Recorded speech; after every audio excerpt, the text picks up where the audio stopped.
အားလုံးပဲမင်္ဂလာပါကျွန်တော်ကတော့တမင်ဦးဖြစ်ပါတယ်ခင်ဗျာဒီနေ့ episode 5မှာတော့ information literacy ခေတ်ရဲ့အကြီးမားဆုံးစိန်ခေါ်မှုတစ်ခုကိုဆွေးနွေးကြပါမယ်အဲ့ဒါကတော့ fake news လို့ခေါ်တဲ့သတင်းအမှားတွေသတင်းအတုတွေအတိမပြုတ်ရသေးတဲ့အချက်လက်တွေဘာကြောင့်ဒီလောက်မြန်ပြန့်နှံ့သွားတာလဲဆိုတဲ့အကြောင်းအရာပဲဖြစ်ပါတယ်ခင်ဗျာကျွန်တော်မေးခွန်းတစ်ခုမေးချင်ပါတယ်လူနှစ်ယောက်ရှိတယ်ဆိုပါစို့တယောက်ကဒီနေ့နေ့လယ်2နာရီမှာမိုးရွာနိုင်ပါတယ်လို့ပြောတယ်နောက်တစ်ယောက်ကမနှက်ဖြန်မိုးကြီးမယ်ရေကြီးမယ်အားလုံးအန်ရရှိတယ်အမြန် share ပါလို့ပြောတယ်ဘယ် post က share ပိုများမလဲအများအားဖြင့်ဒုတိယ post ပါပဲဘာကြောင့်လဲအဲ့ဒါကလူအုံနောက်ရဲ့သဘာဝနဲ့ဆိုင်ပါတယ်လူအုံနောက်ဟာအန်ရကိုပို့ပြီး view site တတ်ပါတယ်လွန်ခဲ့တဲ့နှစ်တန်းပေါင်းများစွာကကျွန်တော်တို့ဘိုးဘေးတွေဟာတောထဲမှာနေခဲ့ကြတယ်သူတို့အတွက်အရေးကြီးတာကအမှန်တရားရှာဖို့မဟုတ်ဘူးအသက်ရှင်ဖို့ဖြစ်ပါတယ်ခြုံထဲကအတန်တခုကြားရင်ကြားဖြစ်နိုင်တယ်လို့ထင်တဲ့သူကအသက်ရှင်ဖို့ပိုများတယ်လေတိုက်တာဖြစ်မှာပါလို့ထင်တဲ့သူကကြားစားခံရနိုင်တယ်ဒါကြောင့်လူအုံနောက်ဟာအန်ဒီယန်နဲ့ပတ်သက်တဲ့သတင်းတွေကိုပို့ပြီး view site ဖို့ evolution ကပြင်ဆင်ပေးထားတာဖြစ်ပါတယ်ဒါကြောင့်ပဲကြောက်စရာသတင်းတွေဒေါသထွက်စရာသတင်းတွေအံ့ဩစရာသတင်းတွေဟာပုံမှန်သတင်းတွေထက်ပိုမြန်ပြန့်နှံ့သွားပါတယ်ကျွန်တော်အနေနဲ့ confirmation based အကြောင်းကို episode 3မှာအနည်းငယ်ပြောခဲ့ပြီးသားဖြစ်ပါတယ်လူတွေဟာကိုယုံကြည်ပြီးသားအရာကိုထောက်ခံတဲ့သတင်းကိုပိုယုံတတ်ပါတယ်ဥပမာနိုင်ငံရေးအမြင် A ရှိတဲ့သူဟာ A ကိုထောက်ခံတဲ့သတင်းကိုအလွယ်တကူယုံတတ်တယ်နိုင်ငံရေးအမြင် B ရှိတဲ့သူကလည်း B ကိုထောက်ခံတဲ့သတင်းကိုပိုယုံတတ်တယ်အဲ့ဒီအချိန်မှာသတင်းရဲ့အမှန်တရားကိုမစစ်တော့ဘူးကိုယုံကြည်ချက်နဲ့ကြိုက်မကြိုက်ပဲကြည့်တော့တယ်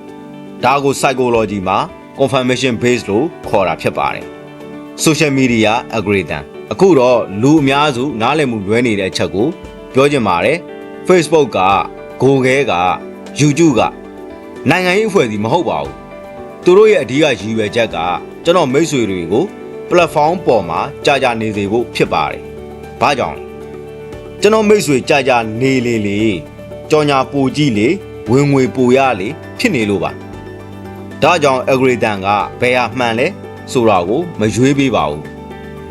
ဘယ်ဟာ agreement များလဲဆိုတာကိုရွေးပေးတာဖြစ်ပါတယ်ဒေါသထွက်စရာ post တွေကြောက်စရာ post တွေအငင်းပွားစရာ post တွေဟာ agreement ပိုများတတ်ပါတယ်ဒါကြောင့် fake news တွေဟာ algorithm အတွက်အားသာချက်ရသွားတတ်ပါတယ်နောက်ထပ်ပြဿနာတစ်ခုရှိပါသေးတယ်echo chamber လို့ခေါ်ပါတယ် echo chamber ဆိုတာ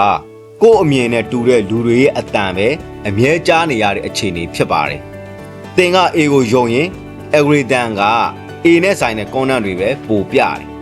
သင်က B ကိုယုံရင် B နဲ့ဆိုင်တဲ့ content တွေပဲပို့ပြတယ်နောက်ဆုံးမှာတစ်ဖက်အမြင်ကိုမတွေ့တော့ဘူးအဲ့ဒီအချိန်မှာလူတိုင်းငါလိုပဲတွေးနေတယ်လို့ထင်လာတတ်တယ်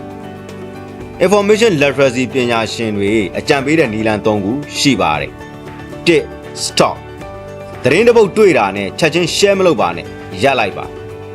2 investigators ဘယ်သူရေးတာလဲဆိုကဘာလဲ evidence ရှိလားစစ်ပါ3 cross check အခြားသတင်းရင်းမြစ်တွေကဘာပြောလဲ fact check site တွေကဘာပြောလဲကြည်ပါ fake news ရဲ့ပြဿနာကလူတွေမိုက်လို့မဟုတ်ပါဘူး fake news ဟာလူစိတ်ပညာရဲ့အားနည်းချက်တွေကိုအသုံးချထားတာဖြစ်ပါတယ်ကြောက်စိတ်ဒေါသမျှော်လင့်ချက်အုပ်စုစိတ်ဓာတ်ယုံကြည်ချက်တွေကိုအသုံးချထားတာဖြစ်ပါတယ်ဒါကြောင့် fake news ကိုတိုက်ဖြတ်ဖို့နည်းပညာတစ်ခုတည်းနဲ့လုံးဝမလုံလောက်ပါဘူး critical thinking လိုတဲ့ information literacy လိုတဲ့မေးခွန်းထုတ်နိုင်စွမ်းလိုတယ်ဒီနေ့အတွက်ကျွန်တော်မိတ်ဆွေတွေကိုမှတ်သားသွားစေခြင်းတဲ့စကားတစ်ခုကတော့ fake news တွေပြန့်နှံ့တာဟာလူတွေအမှန်တရားကိုချစ်လို့မဟုတ်ဘူးလူတွေစိတ်ခံစားချက်ကိုတုံ့ပြန်လို့ဖြစ်တယ်ဒါကြောင့်သတင်းတစ်ပုဒ်ကိုတွေ့ရင်ဒေါသထွက်စေသလားကြောက်စေသလားချက်ချင်း share စေချင်တာလားဆိုတာကိုအရင်သတိထားကြည့်ပါ episode 6မှာတော့ confirmation base ကိုပုံမှုနဲ့ဆိုင်စွာလေ့လာပြီးကျွန်တော်တို့ဘာကြောင့်ကိုယုံကျင်တာကိုဂျုံကြတယ်လဲဆိုတဲ့အကြောင်းအရာကိုဆက်လက်ဆွေးနွေးသွားမှာဖြစ်ပါတယ်အခုလိုအချိန်ပေးပြီးနားဆင်ပေးကြတဲ့ကျွန်တော်မိတ်ဆွေတူးချင်းစီတိုင်းကိုကျေးဇူးအထူးတင်ရှိပါတယ်ခင်ဗျာ